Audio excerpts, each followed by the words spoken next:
মহিলা সাহাবী বিশ্বনবীর কাছে এসেছে। বিশ্বনবী বললেন, লা ইয়াদখুলান্নাল জান্নাতা সাফরা ওয়ালা সাউদা। তুমি তো কালো নারী, কোনো কালো নারী তো জান্নাতে যাবে না।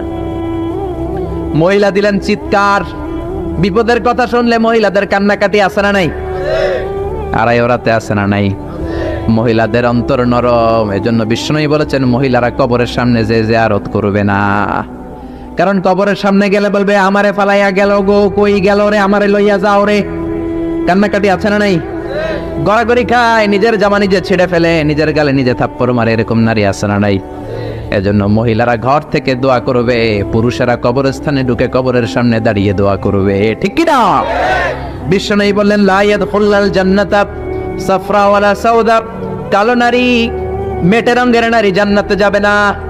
মহিলা কান্না শুরু করে দিল। মহিলা বলল, নবী আপনি বলেছেন আল মারআতু ইযা সাল্লাত খামসাহা, কোন নারী যদি নামাজ পড়ে, ওয়া সামাত শাহরাহা, যদি রোজা রাখে, আতাআত বালাহা, স্বামীর আনুগত্য করে, হাফিজাত ফুরুজাহা, লজ্জাস্থানের হেফাজত করে, কোন নারী যদি এই চারটা কাজ করে, তার জন্য 8টা জান্নাতের দরজা খুলে দেয় কে? ও নবী, আমি তো 4টাই করি, কালো হওয়ার কারণে কি আমি জান্নাতে যাব না? এটা কেমন কথা? বিশ্বনবী বললেন, কেঁদো না, তুমি যখন জান্নাতে যাবা এরকম কালো থাকবা নাকি? তুমি তো পূর্ণিমার চাঁদের মতো হয়ে জান্নাতে ঢুকবা।